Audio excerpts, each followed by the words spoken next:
I'm Jacob Kruger, and this is the Write Your Screenplay podcast. On this podcast, rather than criticizing movies and TV shows 2 thumbs up or 2 thumbs down, we talk about what we can learn from them as screenwriters. And along the way, we learn the skills that allow us not only to become better writers, but also to live better lives as artists. This episode, we're going to be talking about White Lotus Season 3.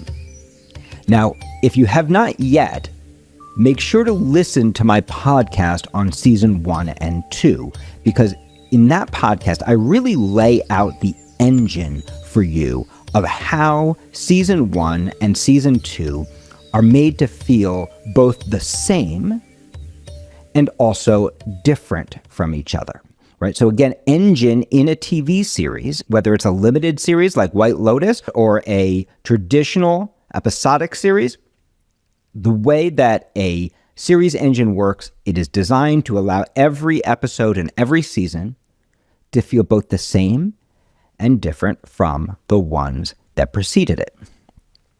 Now, if you've watched White Lotus Season 3, you've probably noticed that it feels a little bit different than Season 1 and Season 2. And we're going to be talking about exactly why, what is different about the engine, and what is different about some of the craft choices that Mike White made in the writing of this season that create a slightly different feeling, where White Lotus doesn't feel exactly like White Lotus. This podcast is brought to you by our Write Your TV series class. In this class, we take you on a journey to understand how engine is built in a TV show. We study some of the greatest TV shows ever written, and then we apply those concepts to develop a Bible and a pilot for your own original TV show. The class then culminates with a one-on-one consultation with a professional screenwriter who will read up to 10 pages of your writing, review your Bible with you or the first 10 pages of your pilot, and talk to you about your series engine and exactly how you're implementing these ideas. It's an extraordinary class and it's ridiculously affordable, so check it out at writeyourscreenplay.com. So a quick recap of how the engines of Season 1 and Season 2 of The White Lotus work. Season 1 is driven by a theme. The theme is about how the horrors of the 1%, not through malice, not through cruelty, but through obliviousness, trickle down into the lives of the people below them, creating horror and chaos. The season begins with a murder, and throughout the series, we are trying to figure out who died and why. And the series centers around a conflict between the men in a newlywed couple and the hotel manager whose life he is destroying. Then there are other stories that are woven around that story about a family in which a young boy is going to break out of his traditional life within his traditional 1% family. The female fiance whose relationship is breaking and who is realizing that she has married the wrong man. And Belinda, the hotel masseuse, who strikes up a friendship with a 1%er named Tanya, who is inspired to help her have her dream. That is, until Tanya falls in love, or at least gets a little interest from a guy named Greg, who really only wants her for her money, and basically leaves Belinda in the dust, destroys her dream without even a thought in order to pursue this fictional love. And the season, despite all the darkness, all the horror that these 1%ers blindly perpetrate upon the people below them, we end with a little taste of hope. The fiance who's been regretting her marriage, decides to stay with her husband after all, and the boy from the wealthy family who has discovered Hawaiian culture and had a revelation because of it decides to stay. So we get this mix of darkness and light, transcendence and meaning, and death and destruction, a complicated relationship that resolves hopefully, even though we're not necessarily sure we want those two together. We have this kind of emotional landscape that's generally a happy ending, but a complicated one. In season 2, we go from just how the 1% trickles down onto those below him to a really clean, simple theme, which is about scams and scammers, the marks and the marked, right? A new set of characters is introduced into this world. A duo of sex workers, one very experienced, one not experienced. We again get a family. We get a couple destroying their relationship. And of course, we bring back Tanya, right? So we have, and Tanya is a mark. Greg is trying to have her killed. But we also have other marks. We have marks within and between these different hotel guest groups. And we have this complicated relationship between the sex workers and the young boy who is learning whether he is actually loved or whether he is actually a mark. We have complicated relationship going through 3 different generations inside of the family. And of course, we have another wonderful hotel manager. Except this time, the power dynamic is switched. Instead of it being her tortured by a terrible guest, it is rather her exploiting for her own sexual desire her power over one of her employees. And like in season 1, the theme resolved. We find out who was murdered. Spoiler, it turns out to be Tanya, but not until she's gone through an incredible sequence where she shoots and kills all the people who were going to kill her, only to fall off of the boat and accidentally kill herself. And we go through complicated resolutions that are both sweet and terrible for all these different marks and markers, right? For all these different scammers and scammed, right? We go through complicated resolutions in which some people find some version of enlightenment and hope, and others find horror, despair, and death. And we are on to the next season. And now there are going to be spoilers for season 3, and I'll warn you before we get to the big ones. But in season 3, we start, of course, with a death. Except this time, it's not a body washing up on the beach. It's something much more violent. So season 3 begins with a handsome young black man named Zion learning meditation. And his meditative session with the brilliant Thai guru at this hotel turns into an action sequence with bullets flying everywhere. So this is a little shift, but you can see it's the same engine. There's going to be a murder, and this time it's going to be big.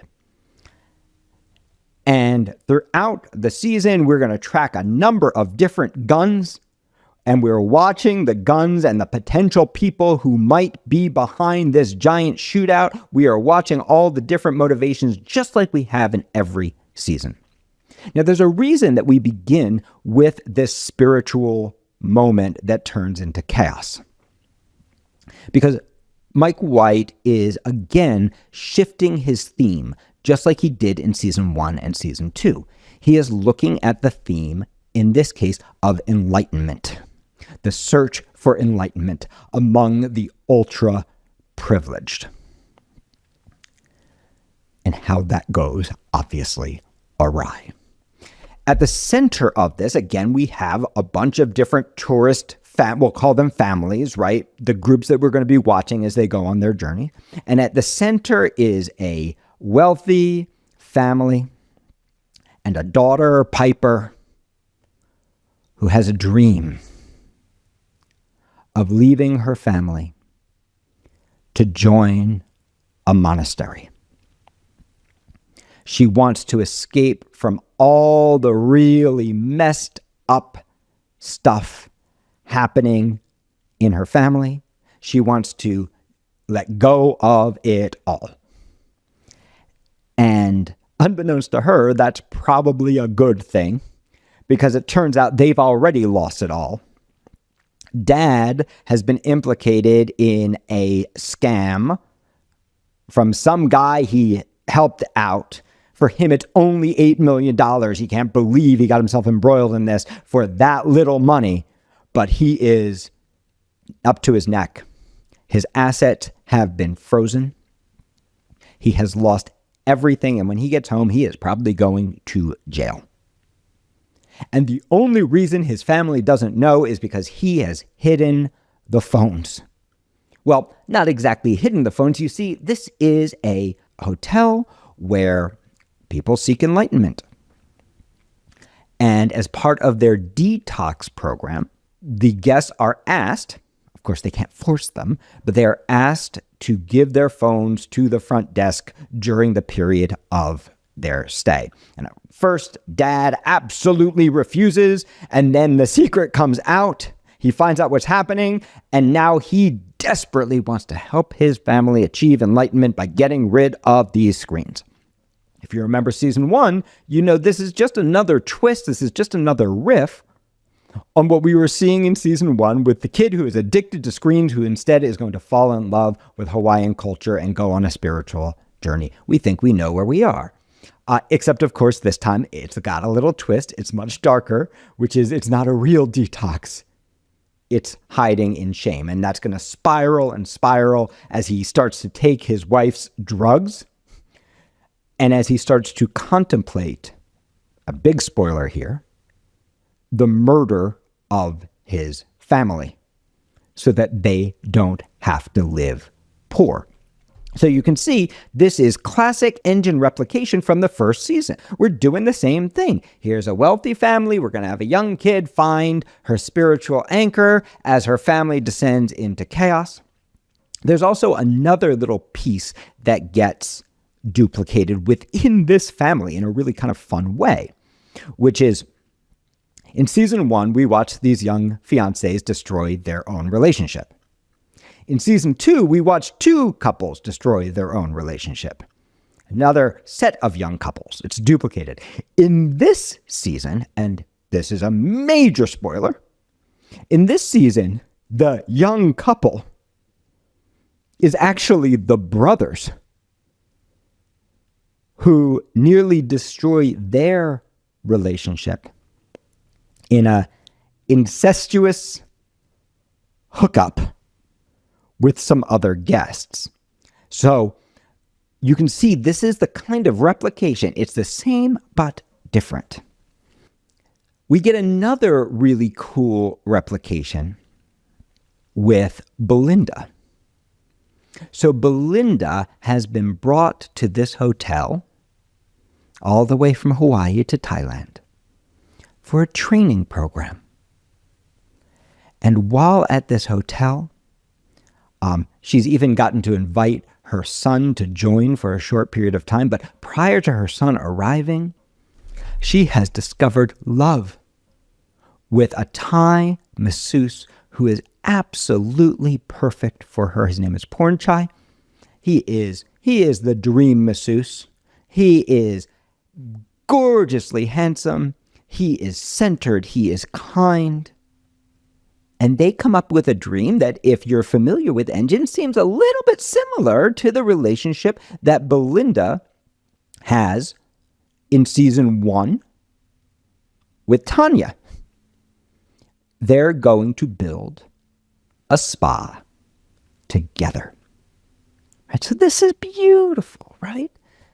We're going to watch 2 people who are both poor come together in pursuit of a dream, right? So this, again, you can see this connects to that Enlightenment theme, the theme of the third season. And we're going to see that evolve over the course of the season. The third element is, hey, White Lotus, even though it changes hotels each season, it brings characters back. In season 2, it brings back Tanya and Greg. By season 3, Tanya's dead, so it brings back Belinda. And so, of course, who also has to come back? Greg. Oddly, in this season, Greg is not running a scam. Greg is just trying to live out his life as a billionaire with his beautiful, way younger than him girlfriend. He's just trying to live out his life in paradise. But his life gets complicated when Belinda recognizes him. And this becomes a second level of threat. We're going, oh, maybe the murder is Belinda. In fact, giant spoiler, by the end of the season, he has offered Belinda $100,000 just to not inform the U.S. authorities where he is. And Belinda is a woman of ethics. Doesn't want to take it. She is an enlightened woman, and she's got everything she needs. She's got a beautiful son. She's got a man she's in love with. She's got everything she needs, and she's got her morality.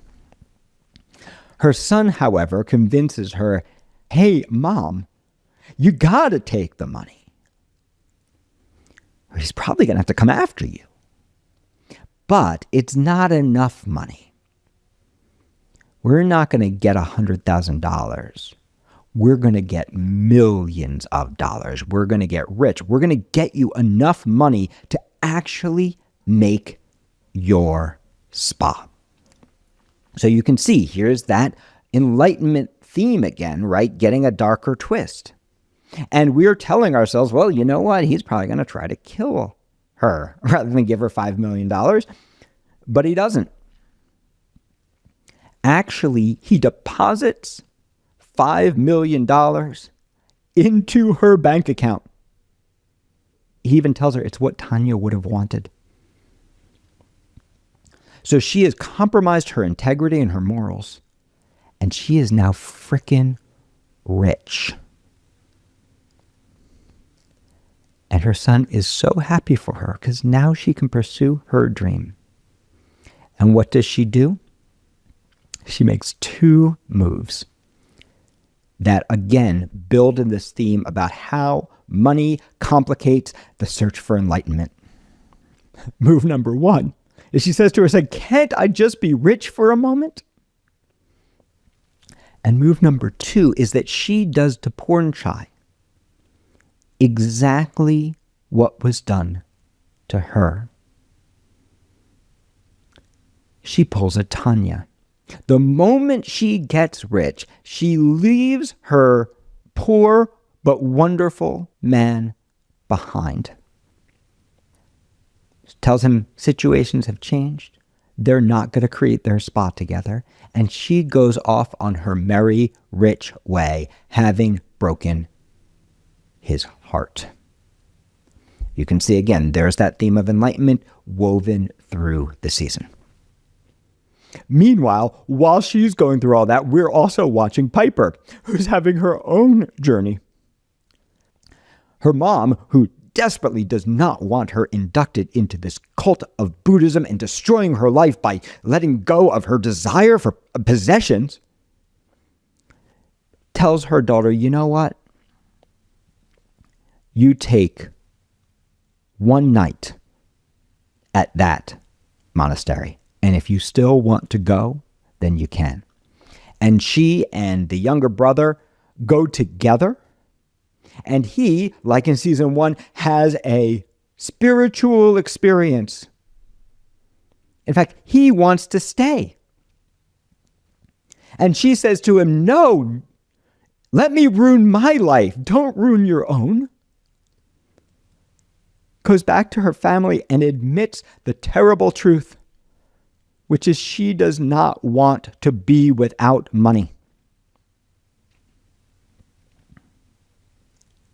She doesn't want to let go of her attachment. And her mommy is so happy.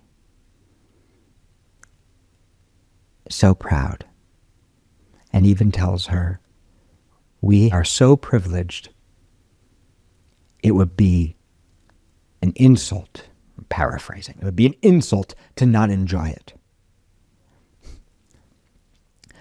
But Dad, over the course of this season, has learned that nobody in his family is able to live without money. His wife has made it very clear she just could never go through it again. His daughter, who was finding spirituality and meaning at the monastery, has decided, no, she wants to go back to America. His older son, who, despite reading a book given to him by another character we'll talk about later that has unlocked the tiniest bit of spirituality in him, is a giant douchebag. And literally says to his dad, I have nothing else, nothing except the company, nothing except the business, which is now gone. He just doesn't know it. And he's kept this incredibly dark secret from his family. In fact, the only person in his family who says he can live without money is his son, Lachlan, who we're not quite sure, because a scene ago, he's basically told his brother, who he masturbated during a drugged out hookup, that he's a pleaser and he just wants people to be happy. And hey, he lives in a family full of narcissists, so what else is to be expected of him? His dad asks him, could you live without the money? And he says yes. And maybe that's because of his experience at the monastery, or maybe he just wants his dad to be happy. But the dad, who's been planning a murder of his family and himself so they don't have to live without money and deal with the truth,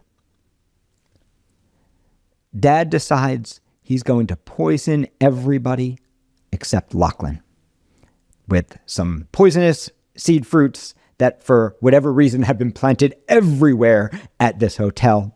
He's going to make them all pina coladas of death, and he's going to keep Lachlan for drinking it because Lachlan is under 21. Lachlan's going to live, the rest of them are going to die, and they won't have to go through this horror together, and no one will have to know his secret. But at the last minute, Dad changes his mind. No, I'm not going to kill my family. And of course, in what is a slightly orchestrated scene, Lachlan so desperately wants a pina colada, which is a little hard to believe, considering he's been using drugs and drinking and partying this whole time. But he so badly wants a pina colada that he makes a protein shake in the dirty pina colada blender and almost dies, only to be resurrected through his dad's love and maybe a little bit of luck. And by the end of the piece, this family, just like in the other piece, just like in season 2 and season 1, this family is going to leave in this odd mix of hope and darkness. Dad's going to tell his family as he gives them back their phones, a lot is going to change, and we're a good family, and we're going to make it through it.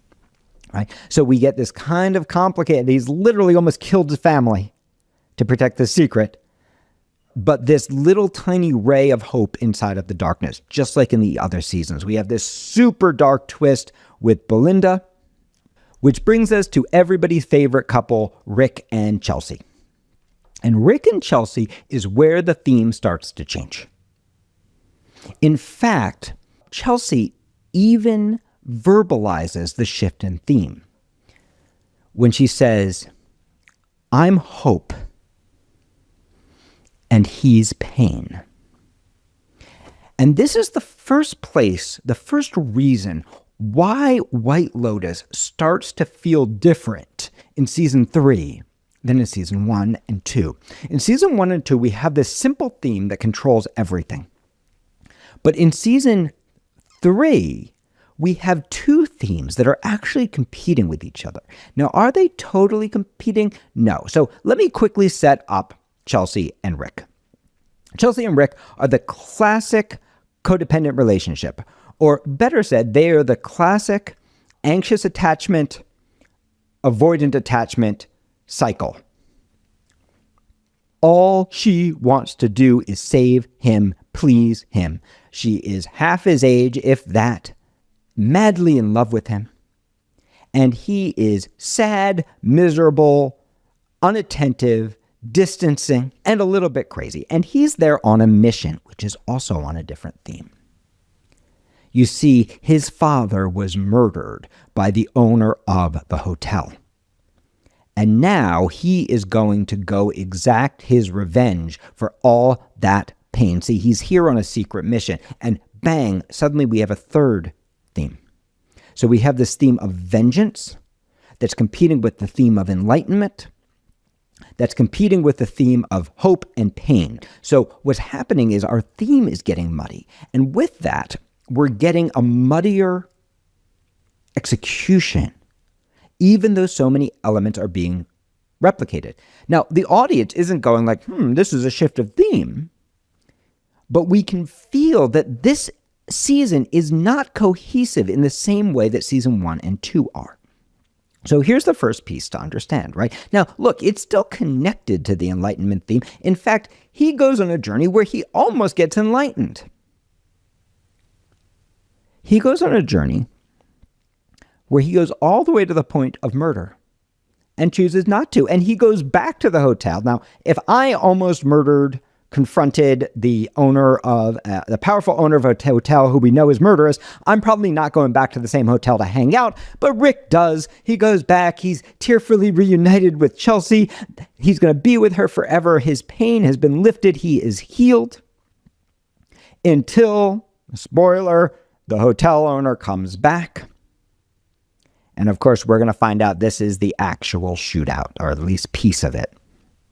In a mirror of what happens with Tanya at the end, he not only murders the hotel owner, who it turns out actually is, big spoiler, his dad. He not only murders the hotel owner, he somehow manages to pick off both of his bodyguards. And it looks like he's going to escape until we see that Chelsea has been shot, hope has been lost, and by the end of it, he is dead too, and we understand what the shootout actually was. So we have the taste of enlightenment. And so maybe the piece is saying that pain gets in the way of enlightenment, and in order to have enlightenment, we must have hope. Except that's a different theme than that's going on with the family that's dealing with attachment. And to make it even more complicated, there's this theme of vengeance that's woven through all of that again muddies the clarity that we had in season 1 and 2. Now, this piece is also different than the next little group of tourists, right? These 3 women who are on their own journey. And of course, they also want meaning, but their relationship is all about status games and backstabbing and envy over each other's lives and these romantic flings with hotel staff. Now we have these 3 different themes competing, and the theme of enlightenment is not woven through that third story. So we have a theme about status, we have a theme about hope and fear, we have a theme about attachment, and these themes are competing with each other rather than elegantly tying together like they did in season 1 and 2. The final relationship is between Mook, a dancer at the hotel, who, despite her very sweet and beautiful demeanor, actually turns out to be quite ambitious in what she wants from her potential suitors. And Gaitok, a man who comes so close to enlightenment. In fact, Gaitok is one of the people with a gun, right? And in fact, there's a moment where Dad actually steals the gun from him and almost uses it to murder his family, but Gaitok has stolen it back, right? So it's one of those guns that we're tracking. He doesn't even want the gun. The gun is foisted upon him. Now he's lost it, right? That's part of the journey. And he goes through this whole journey where he solves, over the course of the piece, there is a robbery. Of course, again, spoiler, by the Russian masseuse and his friends that those three women are sleeping with. And another theme gets introduced, right? Which is, if he solves the crime, Gaitok will get the promotion that he wants and he'll get Mook. But solving the crime is going to mean hurting these Russian immigrants who are going to be sent back to their home country and probably killed. So we have this complicated journey, and he decides, I don't want to do this. I'm going to get another job, but he doesn't want to lose Mook. And by the end of the piece, biggest spoiler in the whole thing, his bullet is going to be the bullet that kills Rick. And he's going to get promoted. And we get this bittersweet thing. But you see, now we have this other theme that is about ambition getting woven through, right? And so again, rather than dovetailing together like it did in season 1 and 2, in this season, we have these different themes competing for our attention. Now, there are also a couple of variations on the engine that get in our way. The first is, in season 1 and season 2, we have these extraordinary characters in the manager role. But in season 3, we have a manager who's basically a non-entity. He's barely even a character. He goes on a little tiny journey. He has a dream, which is to perform in the musical number. And over the course of the piece, he gets to perform, even though barely anybody cares. It's the biggest moment in his life. And it's a sweet little story. But it changes the feeling of the piece, because we're used to the manager being a central story. And in this case, he's a non-entity. Now, we would think that maybe the owner, both the wife and the husband, they would become central. But they are also barely characters. Yes, the theme of ambition gets picked up by the wife, who was once a famous actor in Thailand, and the way that Rick finds his way to get access to her husband is by offering her an imaginary movie role. So there's this little theme of ambition with the wife. You know, her ambition makes them vulnerable, I guess, but she's not on a quest for enlightenment, nor is the husband, nor does being told about the affair doesn't change their trajectory, nor is she either raining shit down upon or having shit rain down upon her by the guests until that final episode where her husband is murdered. So we lose that element of the engine. So we lose that feeling of the piece, one of the primary central pivots, right, around which the previous seasons are built, is missing in this season, or barely present in this season. But we also, again, have another example of the theme shifting, right? The theme not tying through all these other stories. To go back to Porn Chai, we have a similar challenge there, because even though we have a replication of the relationship that happened between Tanya and Belinda, until the very final episode, the power dynamic is so equal. And Porn Chai, he's got his shit together. He is so much less vulnerable than Belinda that we don't actually get the feeling of that complicated relationship until the very end, right? So even though the elements of the engine are being replicated, the feeling of those elements is not being replicated until we get to the final episodes. The same thing is true with the family.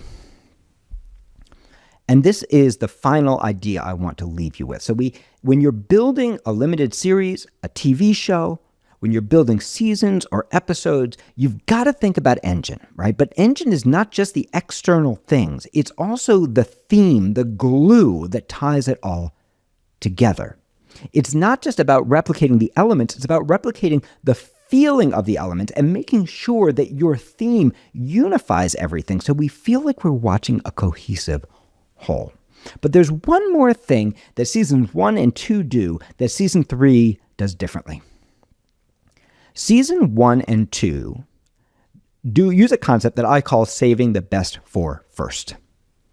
In season 1 or 2, the craziest things happen right away, and then it gets crazier and crazier and crazier and crazier until the manager of a hotel is pooping in a suitcase and getting murdered. That's how far things go. Same is true in season 2. The worst thing happens as soon as possible, the craziest thing happens as soon as possible, and then it escalates and it escalates and it escalates. What this season is doing is it's saving all the good stuff for the end. Just for the simplest example of this, look at the gun. Look at how long that gun hangs around before anything actually happens with it. Look at Piper's relationship with the monastery. Look how long it takes her to even tell her parents that this is what she wants to do, much less realize that it's not. Look at the incest inside of the family. It's hinted at the very beginning. We think there might be something incestuous going on between Big Brother and the sister. But again, that doesn't actually materialize until so late. Dad is literally contemplating the murder in different ways, episode after episode for 3 or 4 episodes. And prior to that, he's contemplating his suicide, and he doesn't do any of it. So even though we're replicating the element, when you push your stuff till later, we don't get the feeling of the engine. And this is the biggest thing that makes season 3 of White Lotus feel so much different than season 1 and season 2. And I want you to keep this in your mind because I'm pretty sure, despite all the wonderful elements of season 3, and there are a lot, I would bet you that if season 3 was the first season you watched, you wouldn't go back to watch 1 and 2. It's working because you're a fan and because you trust Mike White, and you know he's going to get you somewhere great. But you, as a new or emerging writer, an early or mid-career writer even, you don't have Mike White level trust. And that means you absolutely must save your best for first, and you must deliver the feeling from the very first episode. You must let the best, worst, or most ironic thing happen, not at the end, but as early as you can believably make it happen, so that you can discover the even cooler stuff that lives on the other side. I hope that you've enjoyed this podcast. If you are listening and you're getting a lot out of it, please subscribe wherever you listen to your podcasts. And if you have not yet, please write us a review. And if you're curious about studying with us, whether it's our Write Your TV series class, our master classes, our one-on-one ProTrack mentorship program, or any of our other programs, come check us out. We even have a free class every Thursday night so you can get to know us at writeyourscreenplay.com/Thursday.